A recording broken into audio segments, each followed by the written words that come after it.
Welcome back to the Second and Two podcast.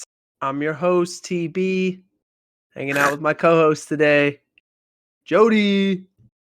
What's up, Joe? God. Nothing.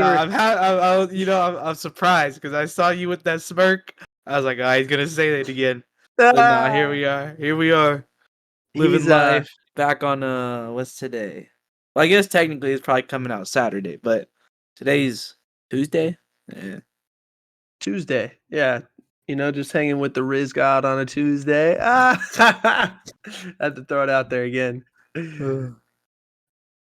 But Joe, man, we're sitting here like 5 weeks away from the draft, just a little over 5 weeks. We've been through a little free agency, seen some teams make some moves. We've seen some trades. Had the Carolina Panthers trade up to the number 1 pick. Crazy. So the Bears pulling up with the receiver now. yeah. There's just a clearer picture now as we get closer to the draft, and probably will still be more to come in the next few weeks of just who needs what, who's drafting where, who's interested in connected to what players, who's hosting what player on one of the pre-draft visits. All of that stuff is starting to happen, and it's just getting closer and closer, man. Yeah, so you would say there's more things to come, right? Yeah, there's a lot more to come, I would say. Yeah. Yeah, I guess it didn't hit like that, huh?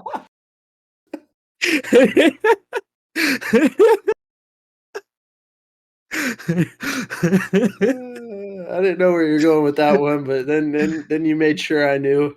Yeah. Oh man. I had to hit a little reverb real quick. Yeah.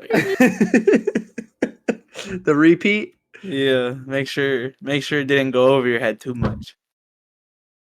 Nah, man. We got the edge defenders today. I mean, next to in this day and age, next to quarterbacks and tackles, your pass rushers, your guys who play on that edge, those are pretty much your most valuable guys at this point. Like I said, right next to, quarterbacks and the guys who protect them, those tackles, that's no doubt. It's one of the more valuable players in the draft. It's a group that, I think a lot of people could always use another pass rusher, could always use another edge defender. And so you're going to see a lot of teams probably, take these guys early and often. I think this is a group that is, from top to bottom is pretty good. I think it's a deeper group. And, when I was watching it, I really liked the guys that we're going to rank today. I don't know how you felt, but I thought it was a really good group, man. I feel like, I don't know. Granted, you know more about the edge rushers in general compared to me, right? But I will say, I feel like this is similar to like the running backs, where I feel like there's a solid couple, and then it's just like the rest is like you pick and choose. You know what I mean? Yeah.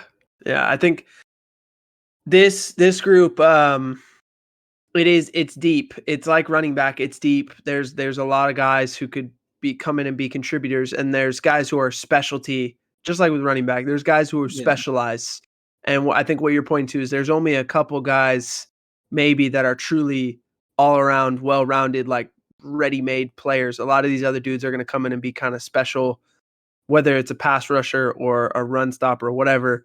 They're going to have like the specialty thing that they do well right away, and they're going to have to develop some of the other parts of their game. Yeah, exactly.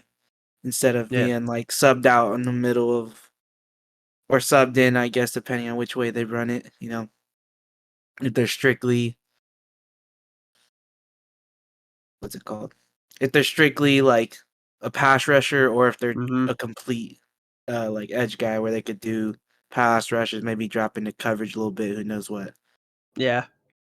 No, I agree. I think it's a good group, but there's definitely going to be some guys who specialize, I think, but we'll see. Some of those dudes who specialize are really good at what they specialize in, and that makes them valuable, especially if that specialty is rushing the passer. You can't get enough of those in this day and age. So that's. But I mean, you can, because that's not legal. Oh, you said rushing. I thought you said roughing. I was like, hey, bro, whoa. Hey, That's a flag. Like, man, whoa! What do we got? We got the bounty gate going again. Like, yeah, I was like, hey, we putting out hits on quarterbacks. yeah. I Oh thought we were talking man, about the Saints real quick. I was wondering. I was like, what do you mean we can? What do? I I thought, don't think yeah. you can ever have enough Initially, I pass thought you said rushers. roughing, and I was like, oh, he definitely said rushing. I should backtrack before I sound dumb. Oh man, I don't know what's going on today. We're like off the we're off the wall right now.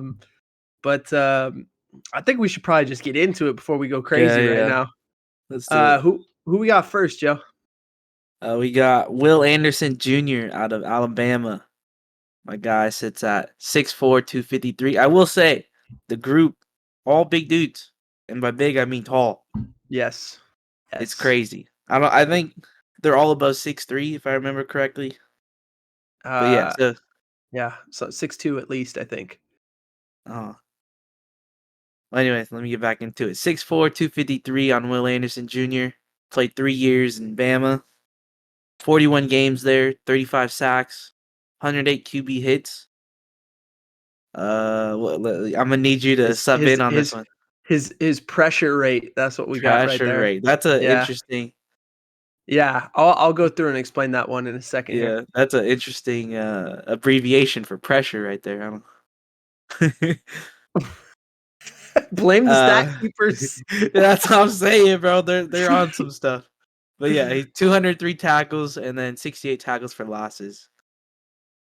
So, to explain the pressure rate, essentially the pressure rate is the amount of times, so there's, for people who don't really know, like the easy stat that we can keep for pass rushers is obviously sacks, right? Yeah, but I think that's tough. Yeah, I think if you have been at any level of football or watched it, studied it, coached it, played it at a higher level, you understand like sacks are a little bit fluky, to be honest, as a stat. Because there can be a dude who's having a great game, but he may not get a sack. Like if the other team, they're just throwing the ball, they're getting the ball off quick, or like you may have a great pass rush, but maybe your other guy has a great one too, and he beats you to the quarterback.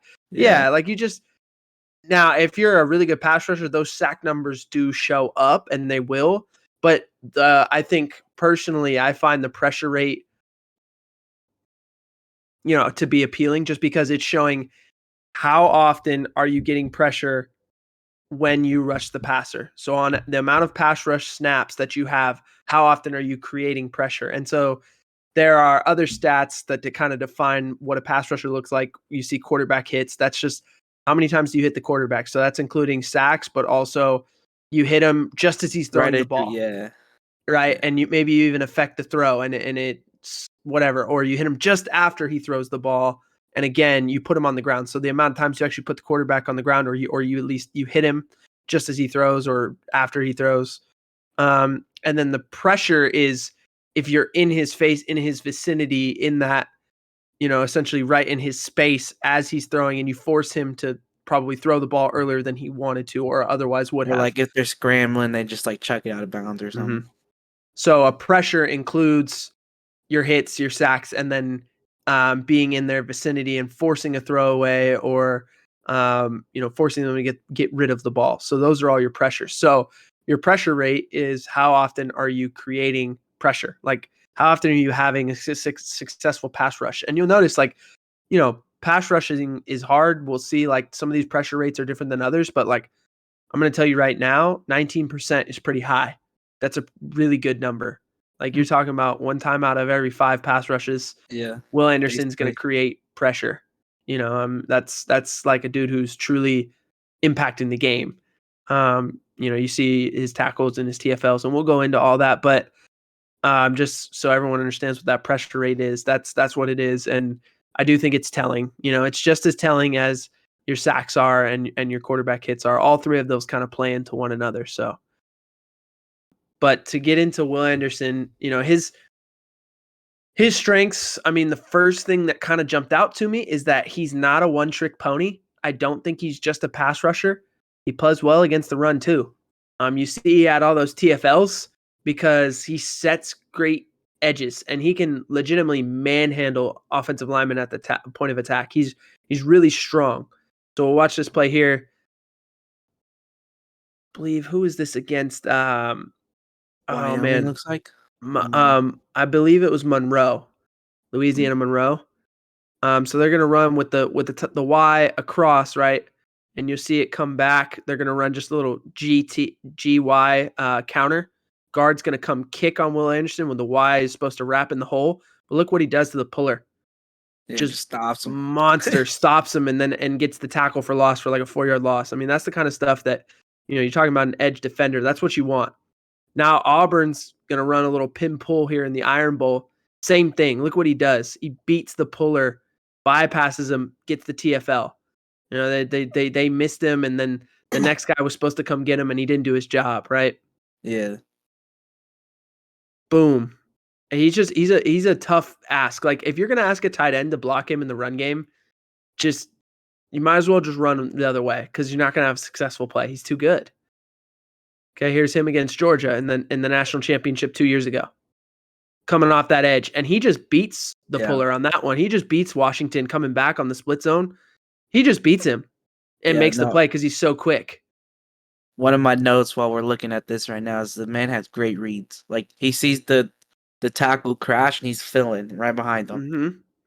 Here's another one where, again, him just being strong kind of splits a little, like what's supposed to be a double, I think, here. Florida clearly messed up their blocking scheme on the wide zone look here. But it's supposed to be, it looks like a double with the tackle and the tight end. He just splits him and goes and makes the play. He just kind of ping-pongs himself, and makes the play. You can see it again right here from this angle. Boom, boom. I'm going to come back off and make the football play. Here's another one. He just goes and tackles. he just tackles the quarterback running speed option, and he just beats him. He just beats him there, and before he can even pitch it, makes the play. So you can see almost all the plays I just showed you were tackles for loss. So you can understand why this guy had so many TFLs. It's 68 in his career because he was just really good at the point of attack. He's quick, but he's strong, and like you said, he sees the play. He makes really good tackle reads, and he's able to just go and make plays.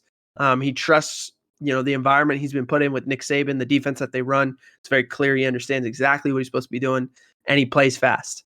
I think that's something that's super valuable when you have a guy who could play at the edge. He's edge defender. There's a reason we call them edge defenders, not just edge rushers, right? You want that guy to be all around, that he can play in the run game too, set great edges and make plays in the run game as well. That's one of the things that sets a guy like, Aaron Donald apart, or a guy like JJ Watt in their entire careers. Those guys maybe played a little more on the interior than the edge, but regardless, do as good a job in the run game as they do in the pass game, getting pressure, right? Like, the best guys can do it all. Yeah. So I think this was really important for Will Anderson Jr. to show on film.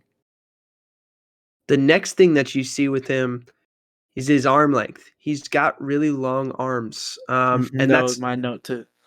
Yeah, right? You can see it on film. You don't even have to know the measurable really to long. know. He just reaches and does anything. I think I've seen a play where he dove at the QB's ankle and just pulled him down with his hand.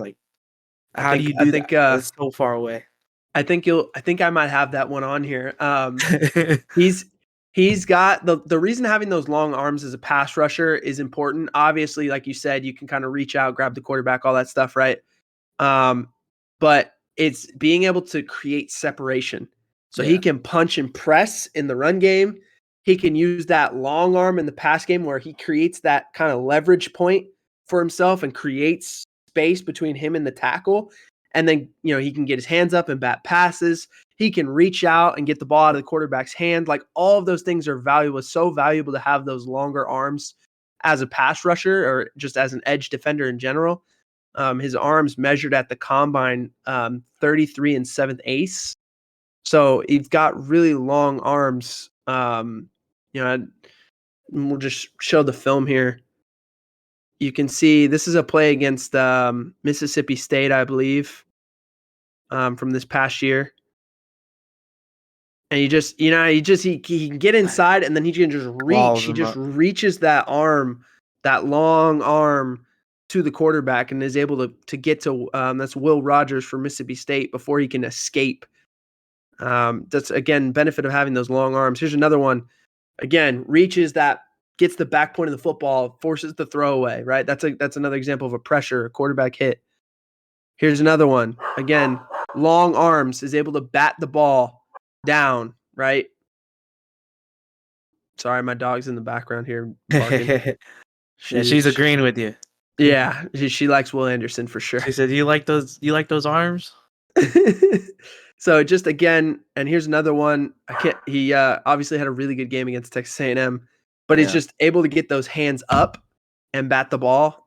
He just does a really good job using those arms to his advantage. I think you see a couple different examples of where that can be really useful for you, both in the run game and as a pass rusher. And then, the last thing to me that I saw that really stood out, and is going to show up when I talk about who I'm comparing him to, is quick get off. He's like, when people talk about like twitchy, that like quick twitch, like those quick twitch muscles where it's just, man, that guy, he explodes on the snap. Like his twitch and his timing off the snap are like incredible.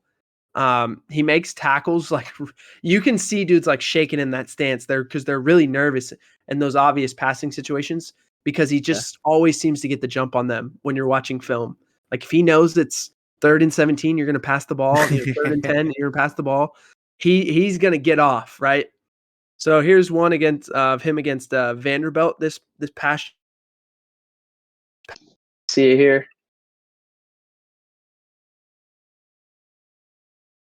Back, big time play on 3rd down. Hit him with the good night. Same thing in the national championship. Get off, sack. See, there it is.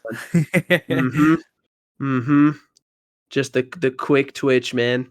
Like, look at this. Boof. Oh my gosh, that's explosive. Just like beats the tackle by a mile. Guy didn't have a chance, right? He had no chance. Yeah. So I just think when you watch his film, you see that a lot. Like that's a pretty common occurrence for him. He's so twitchy, and he times up snaps really well. So I do think, he shows a lot of those intangibles you want to see from a pass rusher, from an edge defender on film. Joe, what did you see in terms of his numbers? Both statistically, combine. What were some stuff that stood out to you? Yeah, so his 40 time in the combine was a 4.6 flat. Obviously, that's not too much important. They're not running that far off the line. So his 10-yard split was 1.61. Yeah.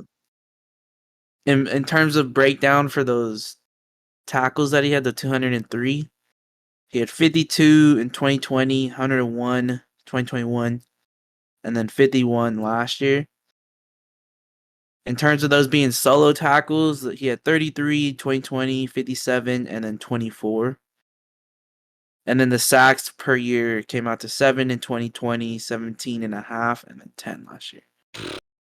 Yeah, his sophomore year, his true sophomore year, he was incredible. And he was really good this year. I think teams knew there was a lot more like, let's run away from that guy. Let's chip and double that guy. I mean, we saw last week, you saw an example of it with Texas, right? We showed, my guy, the running back at Texas.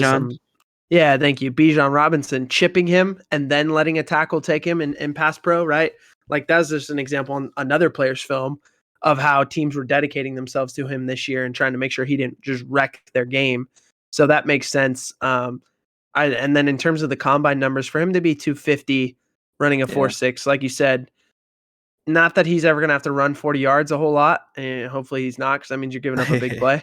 But even the 10-yard split, that doesn't surprise me that he's so quick in that 10-yard split running a 1.61. That's pretty good for a man of his size. So, yeah, super impressive. He both in terms of his body composition profile and his quick twitch off the line and the ability to kind of do everything, he just really reminded me of DeMarcus Ware. Like I just saw DeMarcus Ware, obviously a Hall of Famer. Has been retired for a few years now, but had a long career with the Cowboys and the Broncos. Really good player. Joe, I'm sure you're familiar with him as a Broncos fan, Yeah. right? Well, I mean, even back then, being on the Cowboys, like that's just one of the dudes you like look up to, being yeah, in like on the defensive side of things. So yeah, he yeah, he he was always a been on my stud. radar. He's a stud, and here's a great play of him in the mid 2000s against the 49ers. You can tell by the grainy footage that this is There's 15 some years old age on plus. there, yeah. Yeah, yeah. But you can see him down here at the bottom of the screen. You'll just see the get off, the long arms, and just that size, body composition. Very Will Anderson looking in his movement as well. I think obviously that's why I made the comparison, but we'll see it here. Boof! Shot out of a cannon off the line. Those long arms, reaches out, grabs the quarterback, brings him down.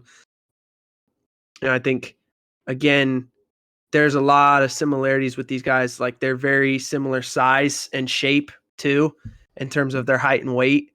Um, I did a little research on DeMarcus Ware in terms of all that stuff. Arm length, very similar as well. So I just think they profile very similarly. DeMarcus Ware, I am totally blanking right now, Joe. Maybe you can help me out on this. I don't think he's a Hall of Famer yet, or he should be soon. If not yet, I don't know if he's been I out say I don't long know enough. if he's eligible still. I don't know what the time frame is on there, but I They don't have to think. be. You have to be out 5 years to be eligible for your first time, and then even then, no guarantees you make it first Yeah, ballot. So I don't know if It's probably around that time for him, and I can't yeah. remember if he's been elected to the Hall of Fame yet or not. But he's going to be. I mean, that's how good he was. So Let me see. I obviously, think he retired around like 2016, 2017. So I'm not too obviously, sure. if I'm comparing Will Anderson Jr. to DeMarcus Ware, clearly I think very highly of of Will Anderson. DeMarcus Ware is arguably, if not already, a Hall of Famer. And so obviously right now, when you look at where Will Anderson Jr. is projected to go, people don't think he's going to last past the 6th pick. He's basically a top 5 pick, bona fide. You've got the Cardinals in there at 3 as the first team that really makes sense. We assume the Panthers and the Texans will probably take quarterbacks, and that would leave Will Anderson Jr. there potentially at 3 for the Cardinals. The Seahawks at 5 are another team that might heavily consider taking him. The Colts at 4, if they're not going to take a quarterback, this would be the guy. And then the Lions sitting there at 6, another team that could potentially take him. They took the man out of Michigan last year to be a staple in their defense, and I think he had a really good year. But you can never have too many pass rushers, as I said. So maybe they pair those two together. And that Lions defense, I would not put it past Dan Campbell to do something like that. So Him and Hutch. yeah, I mean Hutch and Will Anderson Jr. were arguably the 2 best college football players defensively, anyway, in that 2021 season. So you talking about having 2 dominant guys, next to each other, or opposite each other on one defense, that could be, that just seems like a Dan Campbell thing to do, quite frankly. So I wouldn't put it past them, even though it's not high on their list of needs. But Yeah. yeah, I just think if I'm looking at Will Anderson, I'll tell you, I think he's arguably the best guy in the draft. His quick twitch combined, yeah, that's how good. That's how much. That's how highly I Makes sense value with him. the 1 through 6 right there then. Yeah, I think his quick twitch combined with that strength, they make him a potential every down edge defender, a building block in a defense. His versatility makes him extremely valuable. He's basically fit anywhere for any team. Like any team could use all the things that he does. Any defensive scheme should be able to figure out how to, I mean, he fits well. He does a lot of things right. And when you combine that with the position he plays and how important that is in today's football, potentially to me, he's the best guy in this draft. So yeah, I don't think he'll be gone, or he'll be there past the 6th pick. More than likely, I would be surprised if he is, because even if he drops that low, someone may trade up for him. He's that good. So he's a bona fide top 5 pick for sure, if you ask me. Oh yeah, just some quick recall. So he made it last year. DeMarcus Ware made the Hall of Fame last year. and he retired 2016. So I was pretty spot on with that answer. Yeah. Oh, I was gonna say I couldn't remember. I thought I remember hearing him something about being a finalist. Couldn't remember if he got in or not. I mean, so yeah, he was a first ballot Hall of Famer, and I'm telling you, Will The Anderson Jr. finalist. profiles just like that guy.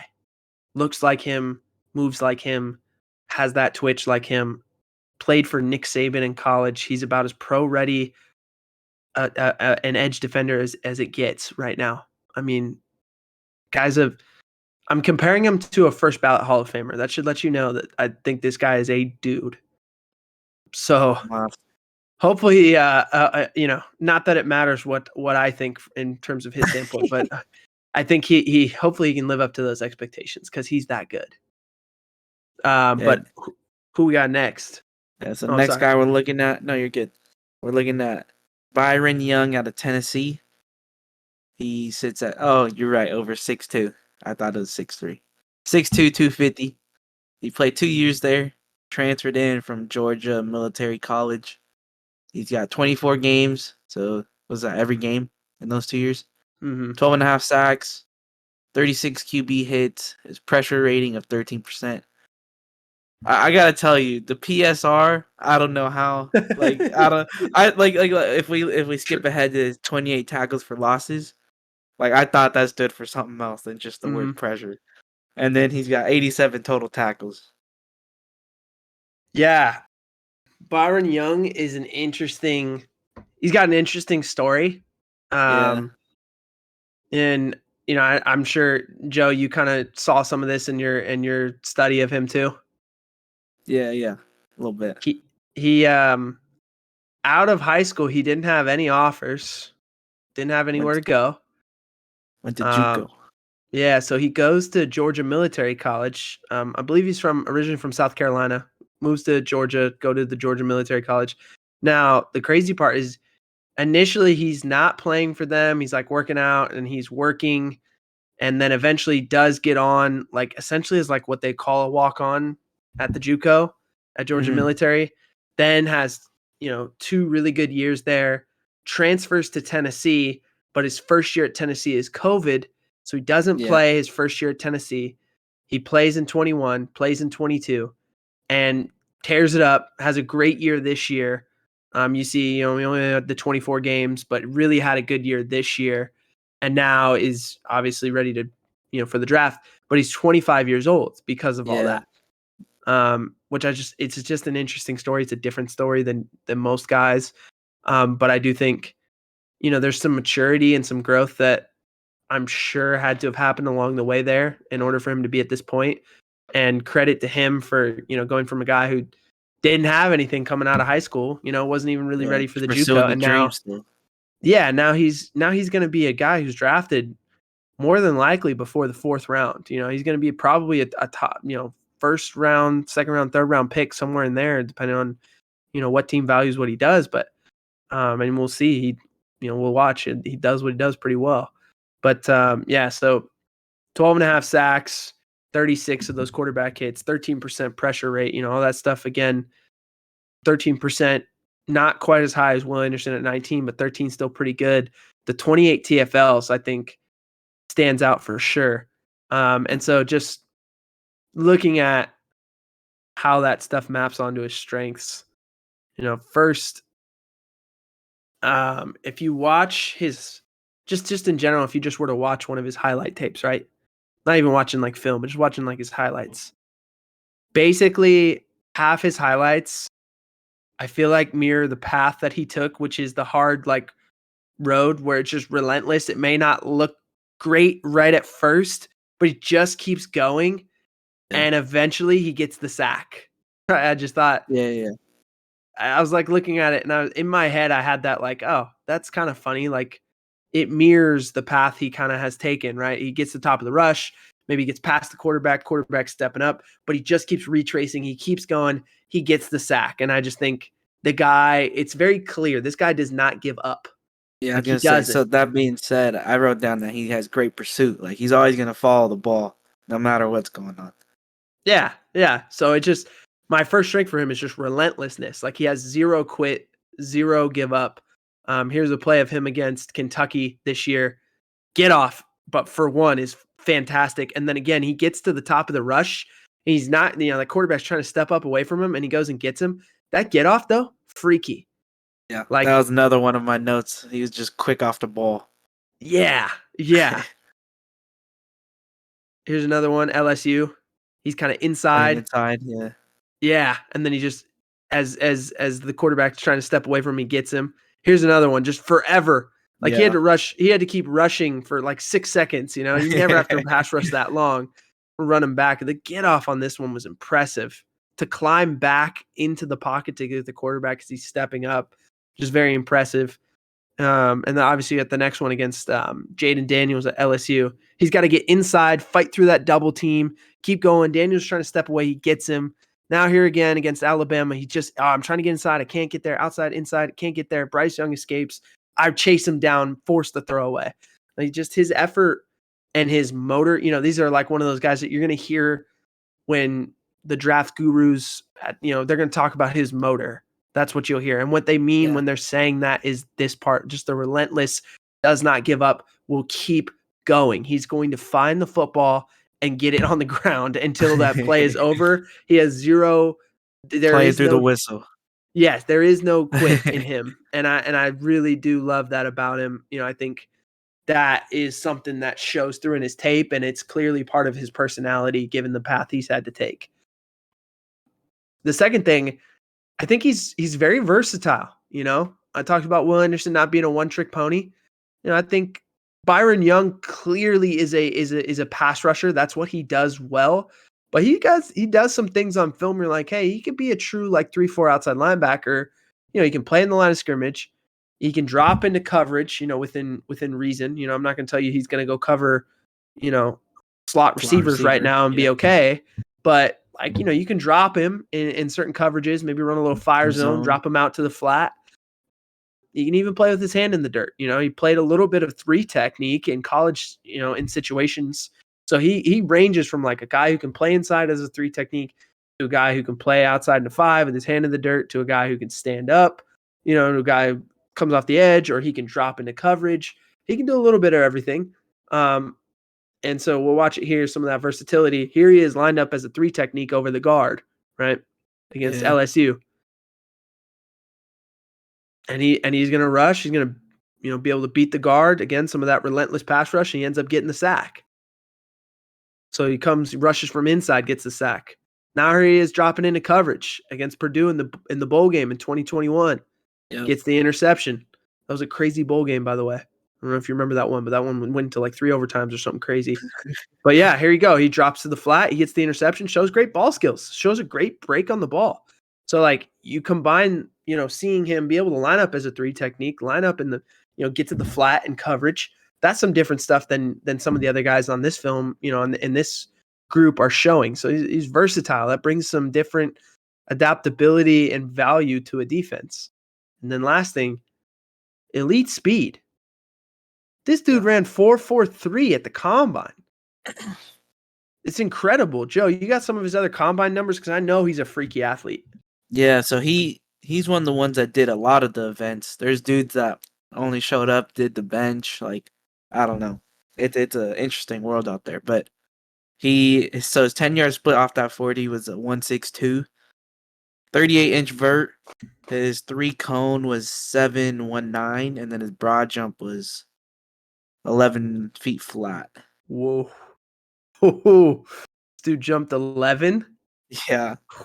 And then the fact that his 10-yard split is the 1.6, would you say 1.62? Yeah. So he's right there with Will Anderson. And I'm telling you, both these guys are freaky athletes. He's a little bit smaller than Will, not by much, but the fact that he ran 4.43, he has that extra gear at the top that is you see it when he's running dudes down. We'll watch it right now. Mm-hmm. Some of that elite speed that really helps you in pursuit. So that's where it shows up. So here he is against Clemson this year in the bowl game, the last game he played for Tennessee. He starts here, right? And he sees, run action away. So he's trying to crash, but it's actually play action with a little sprint out by the quarterback, right?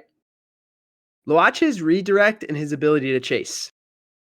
He's like Yeah, a just meets him at the line. heat-seeking missile, and then gets the sack.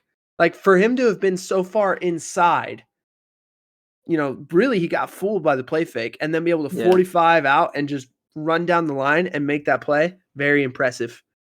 Here's another one. Just boom on the little stunt, on the little game, Yeah. gets up the field, comes back underneath, and once he sees that Red Sea part, man, oof, like a Yeah. rocket. He a lot of his sacks came off the stunt like that too. I don't know if you've seen those. Yeah, they were really He good was at all those. just cutting back in and just open lane. Yeah, Tennessee really loved running some of those games up front, especially with him. He was really good at those. Alabama did a lot of it with Will Anderson too. A couple of these dudes really, really good with the games. Here's another one against South Carolina. Give the ball to the back. Look at him running Yeah. step for The step with the running running back. back. Yeah, like that's real speed, dude. That's real speed at that size. Here's another one. Runs down Jaden Daniels again. Gets around the top of the corner. Runs him down. Like, there's legitimate speed in all these different situations from him that you just don't see for a lot of dudes. That play his position and are that big. Did anything stand out from his stats, Joe? Yeah. Just that pick mainly that we seen earlier from Mm-hmm. 2021. He had 46 tackles, 20 of those solos that same year, and then last year he had 37 with 22 solos. Oh, I forgot to mention the sacks, 5.5 that first year, and then 7 last year. Yeah, he had a better year this last year. Yeah. So right now the comps have him going somewhere between rounds 1 and round 3. I really think he looks like Bruce Irvin to me. With that freaky speed, ability to drop into coverage a little bit, Yeah. really great first step, that relentlessness. So found a clip of young Bruce Irvin with the Seahawks. Dang, Here look at he the is. scoreboard. That's a That's an oldie. Yeah, that's an oldie right there. So here he is against the Colts. Andrew Luck, rookie year. But just watch the twitch off the line. Kaka. Oh man, Bruce Irvin was dirty early on. yeah. His ability to kind of get up the field, work you here, and then come back around. Right, he kind of worked the Yeah. side, came back around the top, was able to get Yeah, over. Andrew Luck is young too. Yeah, No beard? That's wild. see, you give that little ooh at the top, little Yeah. kind of James Harden That's Euro, the and then rip through and get to the top. I mean, that's, to me, Yeah. that's very Byron Young, what he looks like. Very productive player, and I think that's likely what you'll see. I mean, he's a guy who, like, I think a lot of mocks were, oh, he's a third rounder, and people have been kind of rising on him recently, Uh-huh. and that's where you see him in some mocks now. He's going in that late first round. More than likely, it looks like he'll probably. I'd be willing to bet he's probably going in the second round somewhere. That's probably where he's Okay. going to end up falling. Some teams that I think would be very interested in him. You've got the Bills, the Vikings, the Rams, and the Panthers. I think he's going to be a guy right now who's probably going to be a 2-down pass rusher for you, who's going to Yeah, develop that those makes sense. hands to go with the quickness and the speed. And then over time, he can develop himself into an every down guy, just being stronger at the point of attack, maybe putting on a little bit of weight or just being a little bit stronger. But, like, in general, he can pass rush and he can drop into coverage. And those things, he's really good at those things. And the Bills, the Vikings, the Rams, and Panthers could all use pass rushers at Yeah. this point. Bills for So sure. Rams definitely. They lost like half their defense. yeah, I know. The Vikings could certainly use another one. The Panthers, same thing. I mean, is there a dream scenario for him, Joe? In your mind, one of those teams stand out? I mean, I guess the dream for him would probably be the Bills, quickest to contention for out of Yeah. that group of 4. And then granted they're in need. They picked up Von Miller last year. He got hurt. Like Mhm. they were doing solid the past 2 years on defensive side of things, and definitely could use a pass rusher, whether it's I him or think one of these other guys. I think he would make a lot of sense with the Rams at 36. That's right in his range. And then he could play a lot right away. They need Yeah, pass that's for rushing sure. help. So, they just cut Leonard Floyd, so Yep. he's their best pass rusher the last few years. So this is a dude who could kind of come and fill that void, I think, early on, and be able to play a lot right away. So makes a lot of sense to me. But yeah, man, we'll see. We'll see what happens with him. Who we got next? Next guy we're looking at is Myles Murphy out of Clemson. He's 6'5", one of the taller dudes that we're looking at. 258, played 3 years, 38 games during that time. 17 and a half sacks, 30 QB hits. His pressure rating of 10%. 118 total tackles and 44 of those for loss. So you see Myles Murphy, he's a huge dude. Like that's the first thing I noticed on film. Like 6'5", 258 shows up. You notice that. You're like, whoa. So because he's so big, he just sometimes his size is just overpowering. Like you just see it where he just overpowered, college offensive linemen. Sometimes he just bullied tackles because of how big he is. We'll see it here. First thing that, like I said, the first thing that popped out to me. Here they're playing UConn, right?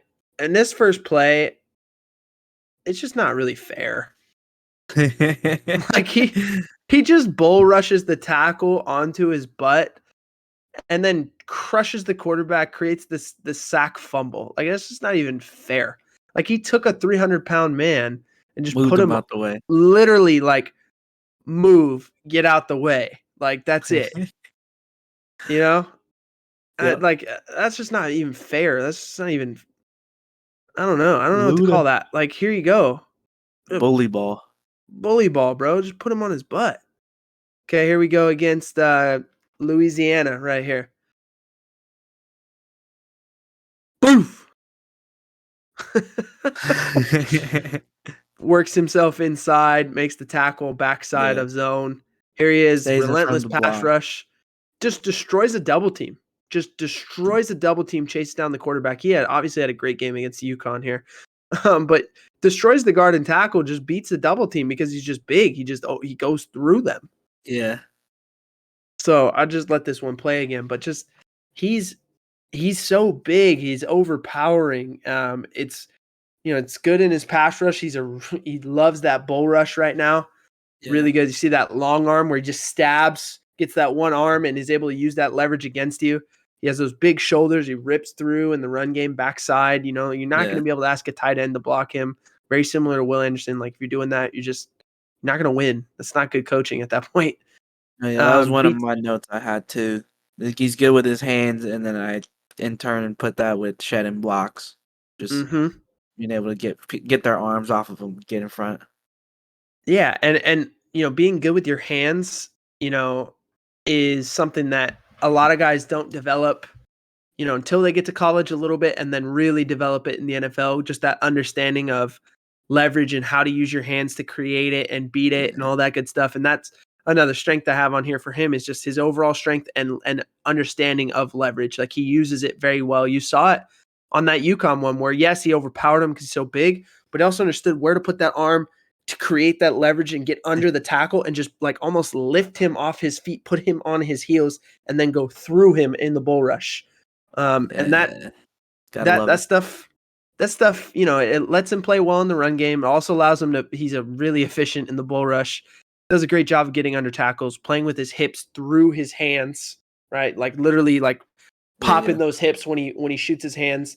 That's the classic from the O-line coach right there. Yeah, push guys back, create extension, right? O-lineman, they want to bring you, they want to bring you in, keep right? You close. They want to keep you here. D-lineman, we want to create extension. We want to lock out those hands so we create space so we can beat you. So you see it here, some more of that strength and leverage. Here he is against NC State, another team who he just dominated over the course of his career. Poor NC State. Pour this tackle, bro. Long arm. Boop. Let me get underneath you. Sack. Right? He just gets around at the top using that leverage, getting under that tackle, being able to rip through, right? He loves the long arm, that one arm stab, and then try and rip and dip underneath of it to get to the top of the rush. That was another one of my notes. I was he's good with this shoulder dip. He's always leaning, getting lower on the pass rush, staying free, keeping the hands off of him. Here he is again at the top of the rush. There's that strength showing up, right? Let me play this again. There's the strength shows up at the top of that rush. I mean, just being able to just grab the quarterback with one arm. Let this play again. Here he is against O'Leary and NC State again. Same thing though. He's just able to grab that guy with the one arm, bring him down. Here you go. Boom. Against Boston College. Around the top of the bend. One arm. Go get you. It held him back long enough for the help to pull up. Yeah. He's really strong. Understands how to play with leverage. He's a really good football player. Lastly, he also, common theme among these guys, might just think that it takes a quick get off to be any good at this position, and you would be correct. He also has a great get off. Like, if you want to be a great pass rusher, you need a great get off, whether you're incredible at timing the snap or your reflexes and twitch are just that good. And Murphy has shown both those things on film, right? So here you go. Florida State, another team who he had a great game against. Shot out of a cannon. Gets to the top, sack fumble. Big play. Turnover for Clemson. Boom. Best part about it, too, he's always going against the left tackle. He's never really on the other side. Boom. Great ball play by him. And it all starts with a get off. Right? Here again against Florida State. Poof. Great get off. Get to the top. Get to the top. Oh, he comes back around. I got him. The tight end didn't even chip him. He just put his hands up and he's like, all right, good luck. I love that he gets to the top of this rush, understands that quarterback's going to escape, and just nope. Reroutes. No shot. No shot. So, all right. Again, this may be, I've got lofty expectations for some of these guys, but, when I was watching him, he reminded me, just his size and athleticism combined, reminded me a lot of a guy who's been a little underwhelming in the NFL, but has had some really good years, been a very productive player for a long time, Jadeveon Clowney, right? So I went and found some Clowney film right here. Early year, his rookie year against the Saints, right? Him rushing at the bottom of the screen there. Against Drew Brees. Same thing. He bullies that tackle. Drew Brees tries to spin out, and he just sticks those long arms out there, goes and gets him. But similar thing, like Jadeveon's power and speed generated from that, and his size, like the athleticism that he boasts, those things all kind of very much so resemble Murphy to me. It's that ability to play big, but then also play fast at the same time. Kind of that fast and big combo. I really like that about Murphy. And I think that's where, to me, he reminded me of Jadeveon. Is anybody, you kind of thought of when you watched him, or any other numbers that are standing out for you, Joe? Yeah, I'm be honest. These next two sessions we're gonna go through, I telling you right now, I couldn't tell you who people look like. I'll have an idea, but it's like, how true do I feel about it? There's certain aspects I'll be like, okay, this looks like this guy, but I don't really feel like he's that guy. You know what I mean? Yeah. And so for me, I left it blank. I'm letting you run with these because I don't have a clue. But when I read yours, I'm like, oh yeah, that makes perfect sense. Yeah. And like the Bruce Irvin, I would have had no clue. Like, that's so far back. There's so many dudes I've seen since then. It's like, hey, if you think I don't even know. If you think Bruce Irvin is far back, dude, you're not gonna. I hope the people stick around for who I say Tyree Wilson looks like to me. So I'll save it for them. But yeah, you're gonna like it. I think when I was looking at Byron Young, I had Elvis Dumervil come to mind. Okay. And so it was just it wasn't really necessarily in the moment. It was literally as you were showing it. That's what came to my mind. But I wasn't gonna say it because it's not like I had it in the notes. But yeah, I got you. Sorry to stray from our guy Miles. He did the bench and the 40 at the combine. So he had 25 on the bench press, pretty good, showing his strength, and then His 40 time was a 4.63. I don't know how I didn't get the 10-yard split on that one, but 4.63. I'm surprised. I didn't know what his 40 time was. yeah, That's pretty good, dude. yeah. 4.63 for being a Especially at his size. 260 pounder. Yeah, that's pretty good. I mean, he's running as fast as a couple of the other dudes that we already mentioned. Those guys are a little smaller than him. So yeah, he's a really good athlete. You look at him, his like size, speed, understanding of leverage, it should make him really good right away. Yeah. I think he's more of a hand in the dirt. Like there's Yeah, no I agree. nowadays, there's a reason why we call them edge defenders. There's no like true True defensive defensive end, end. And true that's what I outside wrote down. linebacker. When I seen him, I was like, this guy's a real defensive end, not no He would like have been, Von Miller yeah. type. Yeah, old school, like true defensive Yeah. end. But I just think what that means now is like, hey, he's a guy who can play big. Like Yeah. he could That's slide true. in and play, 4-eye. He can play to a 9. Like he can do all that. He can give you a little bit something different. And he's so big and powerful that I think that's really valuable. In general, I think he's going to be a pretty good player. He's good against the run. Pretty good pass rusher, as we saw. He's a really big guy who's a pretty unbelievable athlete for his size. So right now, a lot of projections have him first round, somewhere in the middle of the first round. Picks 8 to 29 is kind of where he's projected. I see a lot of stuff somewhere around 10 to 15 is where he's Okay. going a lot right now. Teams that could be interested in that range, you got the Falcons at the 8th pick.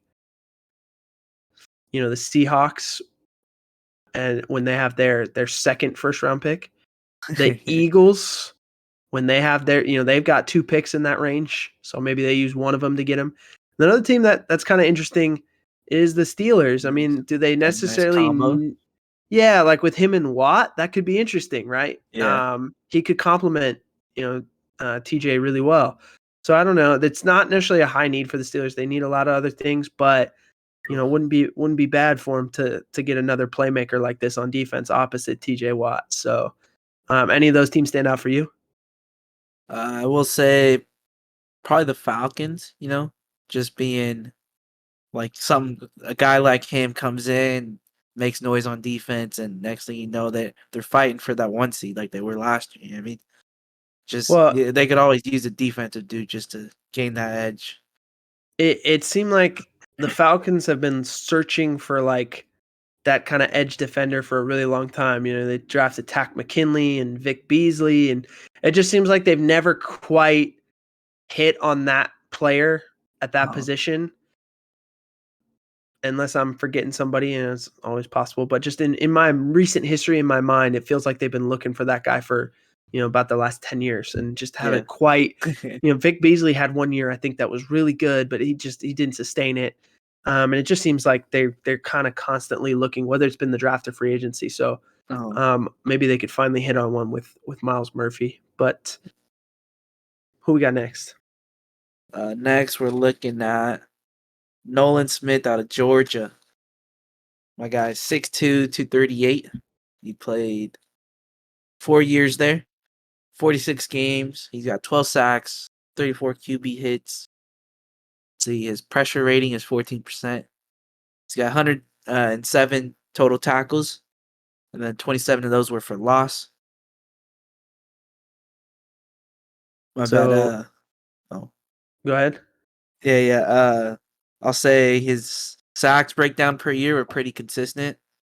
He had 2.5 the first 2 years, and then 3.5, and then 3 reaching back last year. He had a fumble recovering a pick in his junior year. That was interesting. Interesting to see.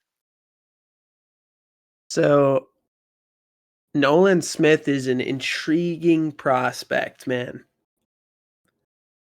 He lit the combine on fire because he ran a 4.39. Yeah. Did you see this, Joe? Yeah. Like 152 on that 10 yards. Dude. 41.5-inch vert. Yeah. 10.8 on the broad jump. Yeah, this guy. Athlete.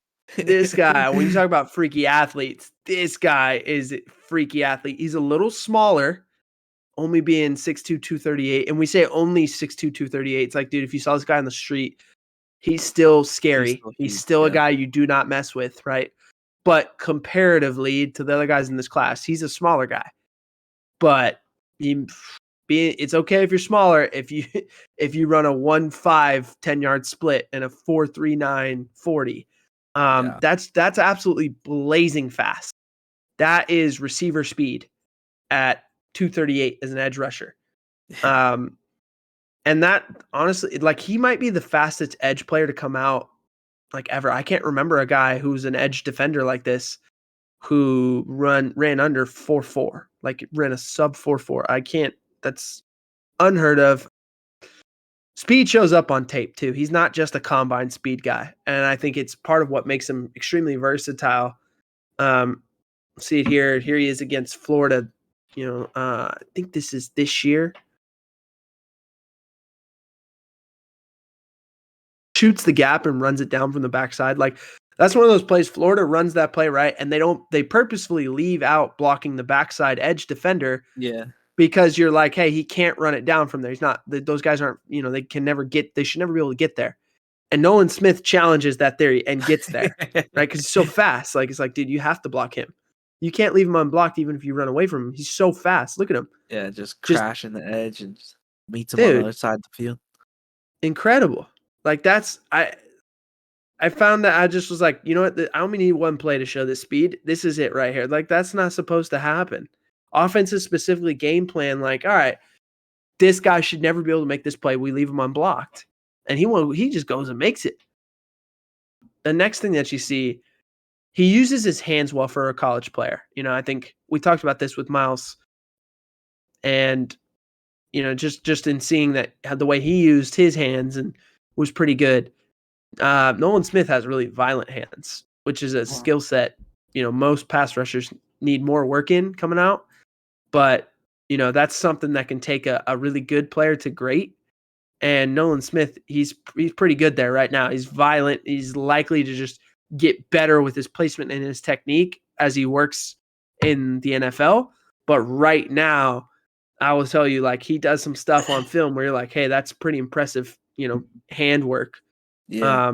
Technically sound. He's very, like I said, like, the word that I love using here is just violent. Like, he works those hands hard. So you watch him here against Alabama in the national championship, just his pow, right? Just double salute, puts him to sleep. Again here against South Carolina, same thing around the edge. Boo boof. You see it. Boof. You see how he just strikes and locks out that tackle? Oh, I need to see that one again. Like, dude, when we get to the top of this, I'm going to show it because it's so pretty. The way he uses his hands on this. Just, you can see the extension. When we talk about getting an extension and using your hands, this is it right here. That's how you do it beautifully. Right there. Oh, I missed it. Oh my gosh. Like, but just the strike and lock out, like when we coach those guys to strike and lock out, that's what it looks like. Like, that's when you put a dude on his heels and he can't block you. That's something that's pretty impressive for him to have already, as a college football player. Yeah. The last Going thing, back to that speed real quick. Yeah. He's the second fastest edge rusher in the 40 ever. The first one was a 4.36. Couldn't tell you what year that was, but it was Amari Barno out of Virginia Tech. Wow. Yeah. That's pretty impressive. Second fastest ever. Wow. That doesn't surprise me, though. I mean, that, like I said, I couldn't remember anyone who was sub 4.4 ever. So that's real speed. That's not like, oh, yeah, that's good. No, like, that's impressive. The last thing that shows up on his film, he has really great, like, dip and bend flexibility. Like, his hips are really good to get around the corner at the top of the rush. He can dip underneath blockers, get himself to the quarterback, or even get slippery, get into a ball carrier. See some clips here. There's that ability to bend at the hips, knees, and ankles. Oof. Yeah, that ties into kind of what I wrote down. I said he was elusive. Being able to do things that were just look interesting, but it works. You know what I mean? Yeah. This is against Auburn. This is our guy, Tank Bigsby, right? Who we highlighted last week. really good player, right? You see him slip that. Look at the tackle. Look at where he left the tackle. Tackle's doing the stanky leg. Yeah, he's got his arms all the way down. His head is down. Like, look what he did to that guy. He's on skates.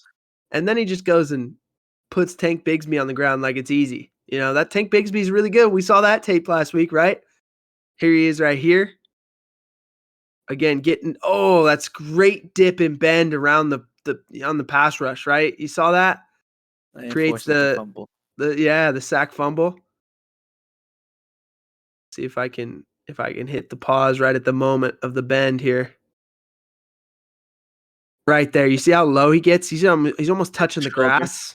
Yeah. Yeah, he dips that shoulder, dips those hips, gets around the top, runs the hoop. If you've ever seen that drill where they run in the hoop, that's what that is. Yeah, bro. That was the worst. Yeah. He runs the hoop, man. He runs it really well because he's got such great flexibility in his hips, knees, and ankles. That's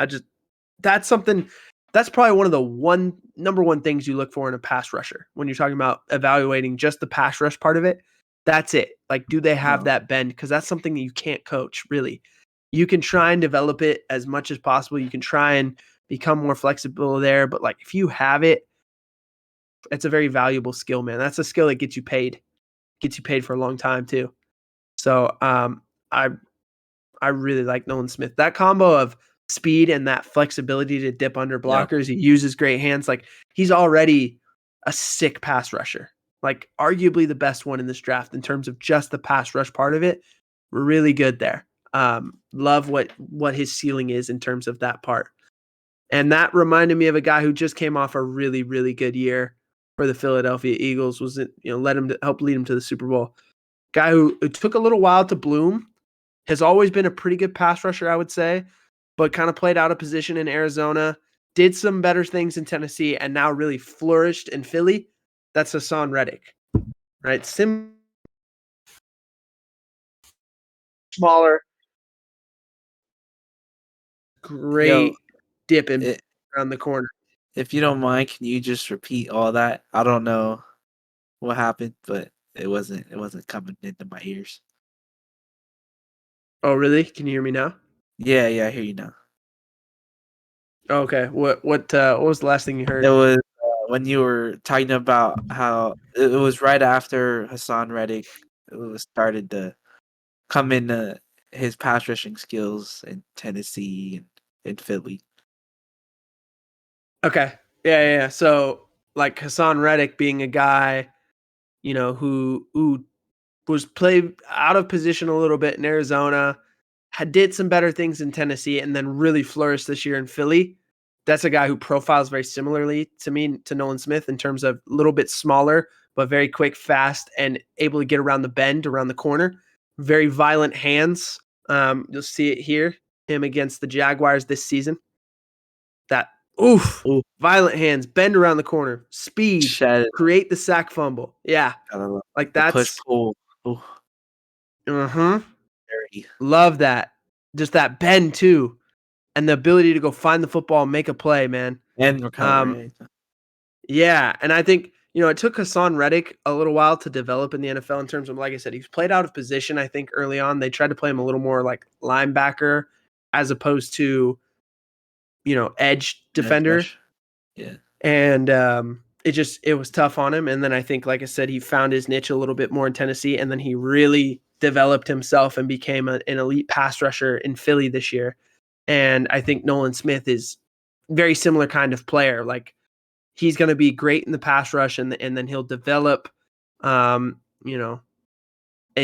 a player who can help you in some run situations. But I just think early on, he's going to get paid as a pass rusher. He's fast enough and his hips are good enough. Like, you could drop him into coverage. He's like a true 3-4 outside linebacker, but he's really going to be used a lot more, I think, in pass rush search situations early on as he develops. Like I said, a lot like what Haason Reddick can do for you. Is there anything else in his numbers that stood out to you? I mean, you gave us all his combine numbers. He's a freak. He's absolutely a freak. But anything in his stats or anything that stood out to you, or a game that was super impressive? I would say his junior year. A lot of these dudes, their junior years are like their breakout years, and then it's just like the next year. I don't know if they're more specific to like, oh, we'll play him second, third down as opposed to every down or whatever. But yeah, his junior year, he had 51 total tackles, 31 of those solos, 3.5 sacks, and then as I mentioned, that fumble and a pick. Mm-hmm. Yeah, I think some of these dudes have the breakout year the year before they enter the draft, just because the teams don't know about them quite yet, and then they have that great year, and going into year 2, teams really game plan for them, and it's a little different, being that guy at that point. So that's probably part of it. But looking at him right now, it seems like he's a late first rounder, maybe early in the second is kind of what it's looking like. Picks somewhere 10 to 36.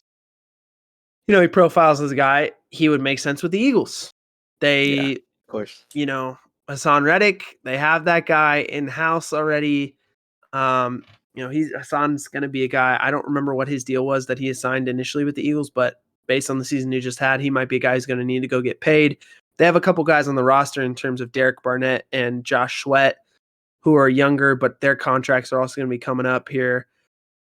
And then they just lost Robert Quinn, who they traded for at the trade deadline.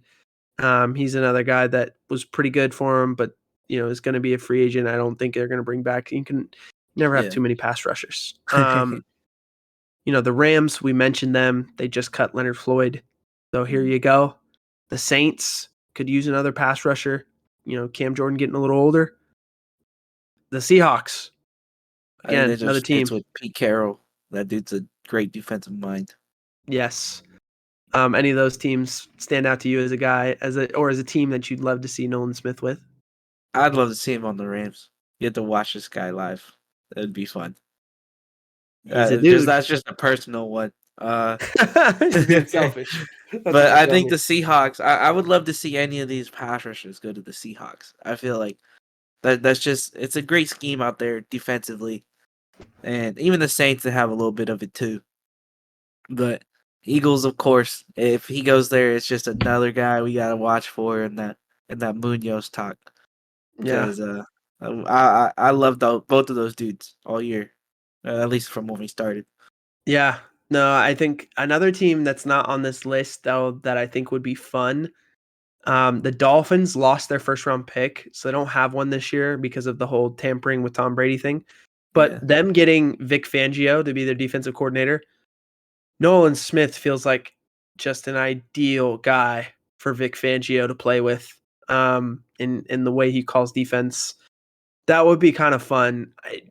And similarly, Brandon Staley with the Chargers runs that Vic Fangio system. Yeah, those are 2 other teams. I don't know if they'll be in the range to get him necessarily, but just feel like teams that would really benefit from his profile as a pass rusher. So just something to think about. Maybe one of the teams can trade up, or in the Chargers case, maybe even trade back. I don't know again where he will end up being picked, but I could see that him fitting well in those defenses.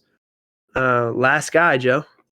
Yeah, last guy we're looking at today for these edge rushers, we got Tyree Wilson out of Texas Tech. I mentioned early on that there was like a dude that only did the bench. It was him. He got 23 reps on there. Another strong dude. He's 6'6", 271, big man. That's some size. He's got 4 years there. Transferred from Texas A&M. Let's see, 41 games during his college career, 17 sacks, 33 quarterback hits. His pressure rate was at 12%. My man played a little offense. I don't know what that is. That's called a typo. That's called he didn't do those, but that would be interesting if he did. That's a lot of touchdowns. Yeah, that would be insane. That's called TB was working too late and forgot to edit something out and mess something up. That's what that's called.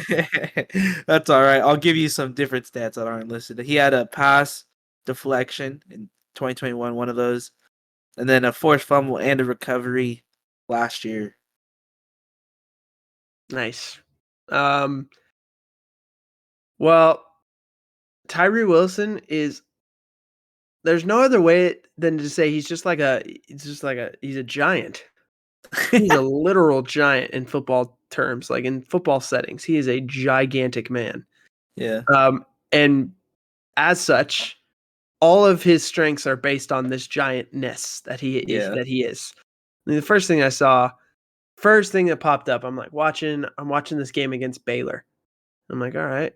And early on in this game, he has this play where he just takes the tackle, drives him back 5 yards. The back is trying to get outside of him and just like runs into him and the tackle. And he like tackles both of them together.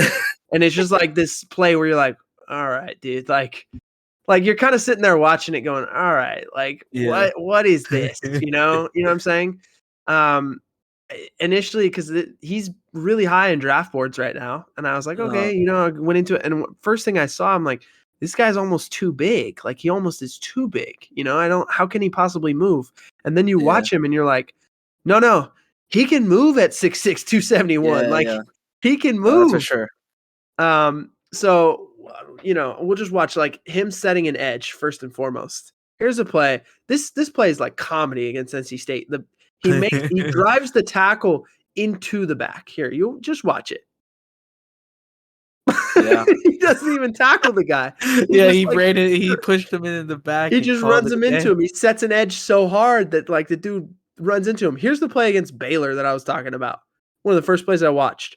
Where he just kind of like he just drives the tackle back, makes a TFL for 4 yards, just like tackles them both almost together. I mean, I was like, okay.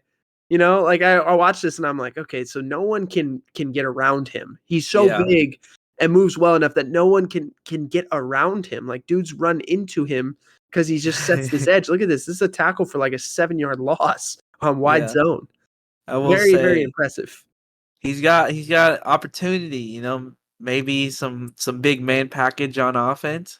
Goes in at a little fullback, maybe. I don't know. Maybe that's what the receiving yards and touchdowns that I was trying to put on there. That was me. That was me making some predictions or something. I don't know. My late night sleepiness said, "Hey, make this guy a receiver now." Yeah. So he may not be quite as quick twitch as some of the other guys in this draft, just because he is so big. But if you watch his stride length, he gains so much ground on every step that it makes him dangerous off the edge, dude. Because all he needs are 2 steps and he's on you. Yeah, that ties in. I talked about his clothing speed in my little notes I got. Yeah. Oh yeah, when I seen the strides, I was like, oh yeah, same thing right there. He covers so much ground, you know. As he gets more proficient with his hands and he gets better with counter moves, I think he's going to be able to get, be on quarterbacks deceptively quicker than people think, just because he is such a long strider. Here you go. Here's a play against Kansas State this year. Texas Tech is only running a little 3-man front. They're running a 3-man rush here. And again, those long strides, dude. And he's on the quarterback.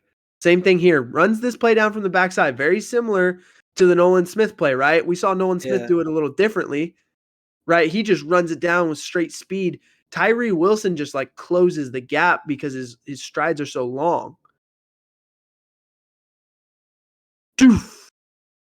He's not supposed to make that play. They leave him unblocked. You know what I'm saying? I'm telling you, they leave him unblocked. Both plays. That's just good reads. That's all it comes down to, too. And just those long strides. He's able to get on you quicker than you think. Then the last thing is just like obvious, like his size and his length. Like there's 3 things you can't coach: height, weight, and arm length.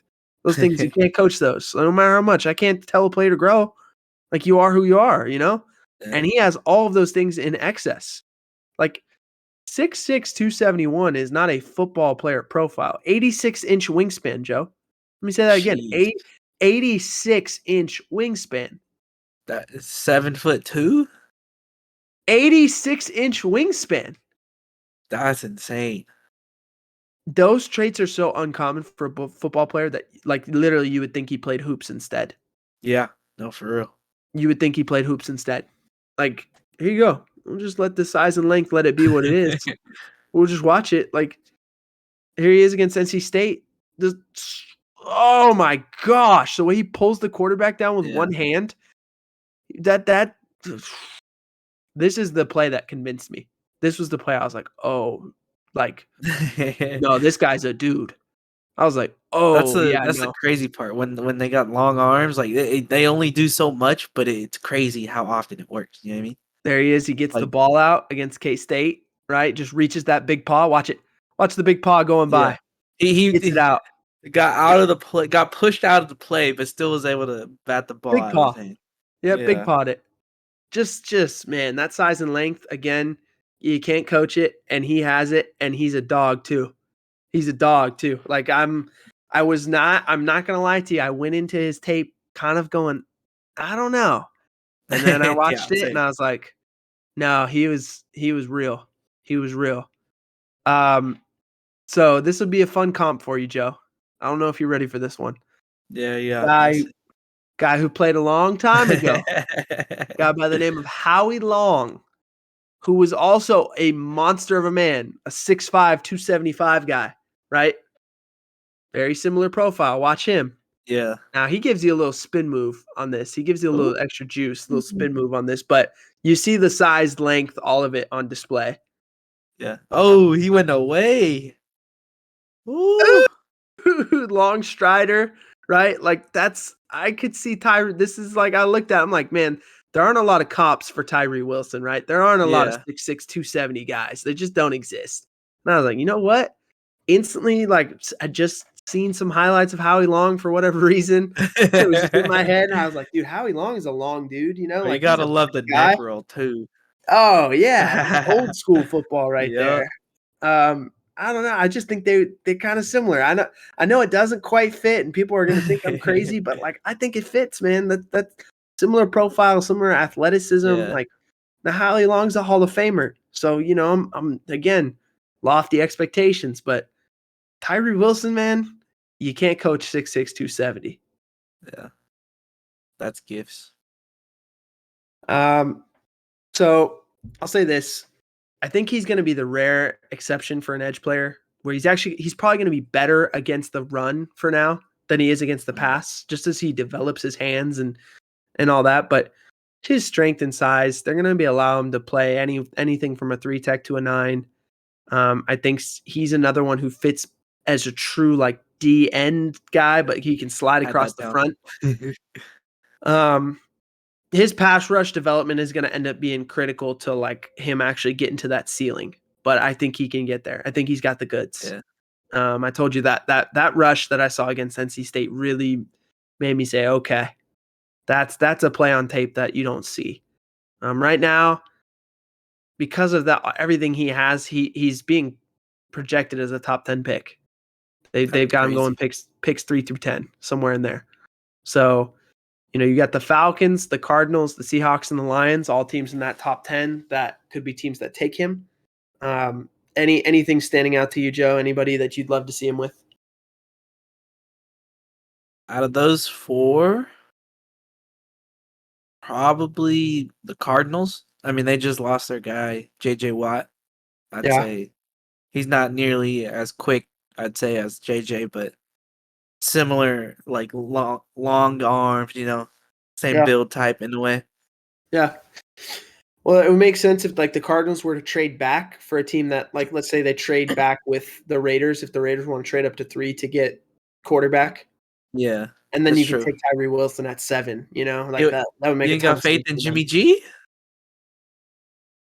I don't think he's their long-term option, if that's what you're asking me. No, I I get it. don't I think get so. I don't think he's the long-term option, but hey, Yeah. what do I know, We ready to rank these guys? Yeah, let's do it.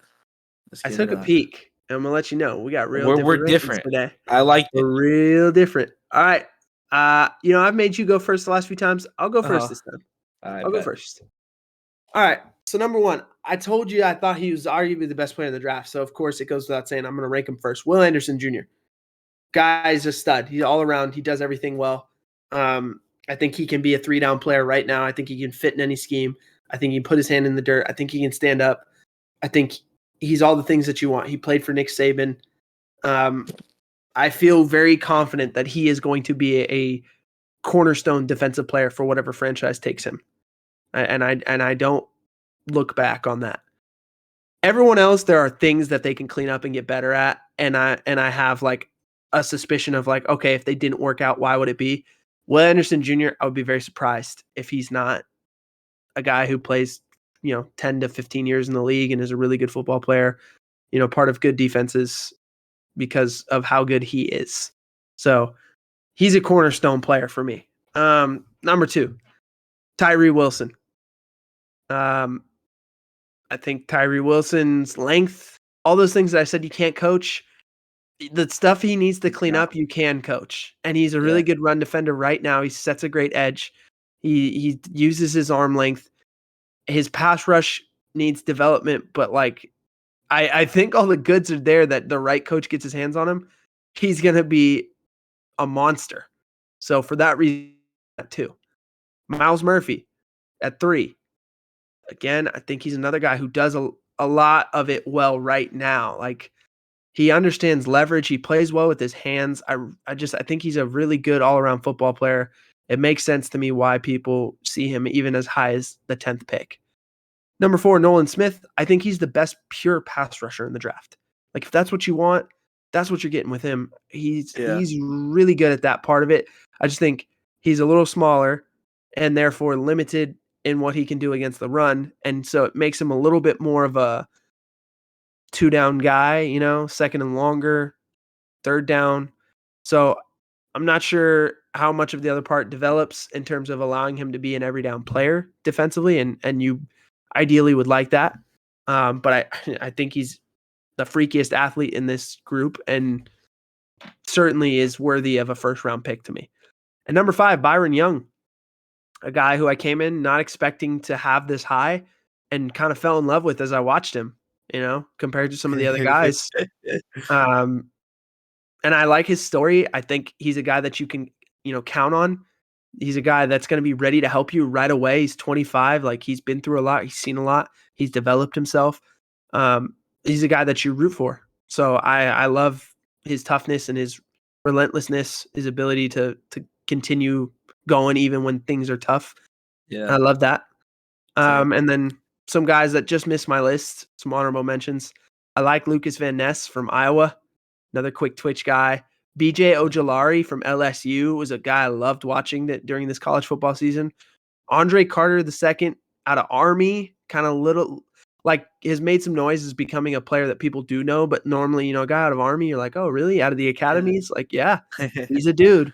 And then I really like Isaiah Foskey. I think I like him more than most people out of Notre Dame. Joe, who you got on your list?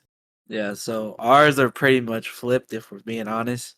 But to get into it, Byron Young, I think, the way you talked about your Byron Young and Nolan Smith, those are my 1 and 2 on here.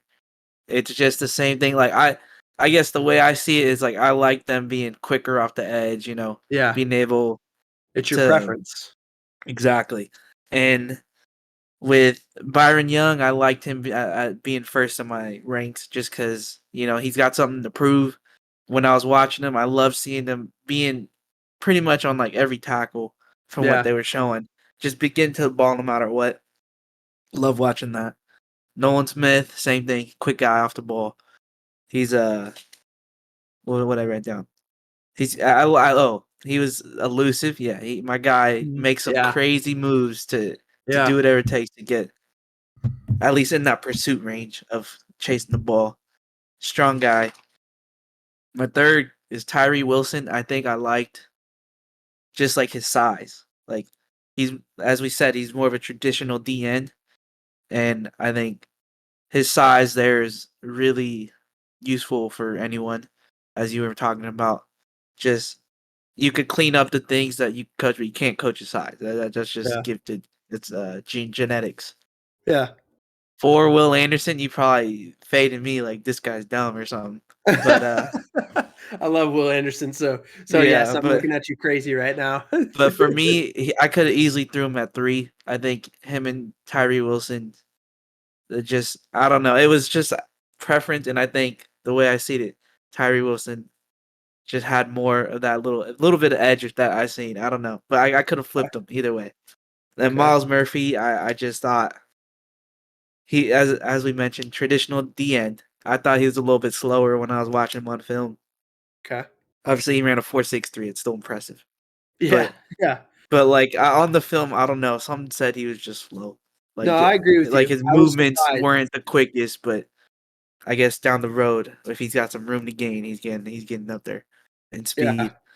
But I don't know, just his numbers, like they were really consistent, but they weren't really standing out. Hmm. So that's why he got the last on the list.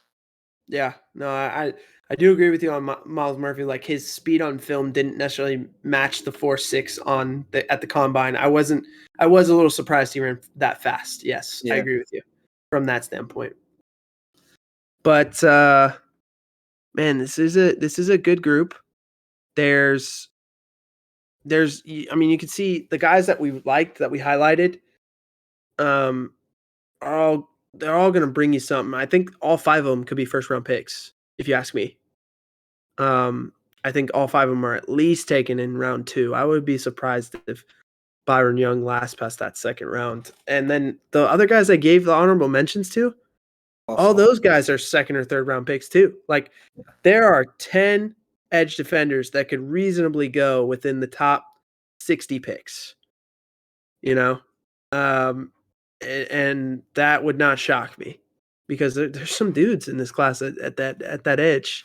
So you know, and they can all kind of do some different stuff. You know, they all kind of do some things for you that are extremely valuable. So I'm looking forward to see where these guys land because I think quarterbacks should be worried with this influx of talent coming through the league. Yeah. So we got the banger of the week.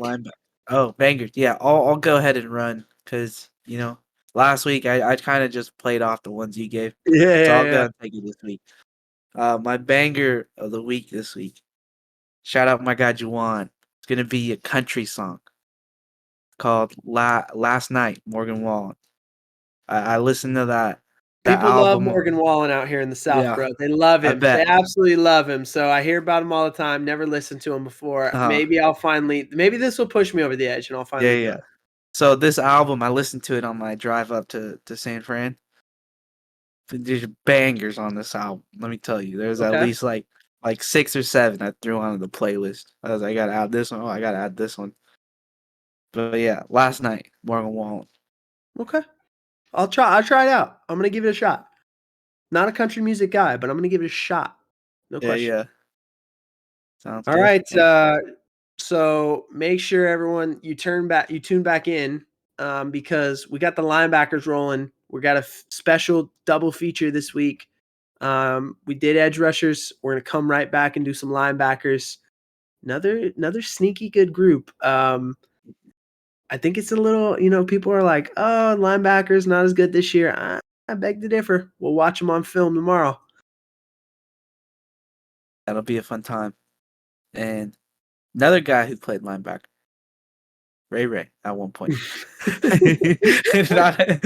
It wasn't necessarily where he finished his playing career, but he played linebacker. He was there, dabbling. Mm-hmm. Mm-hmm. But yeah, taking us out, as always, the man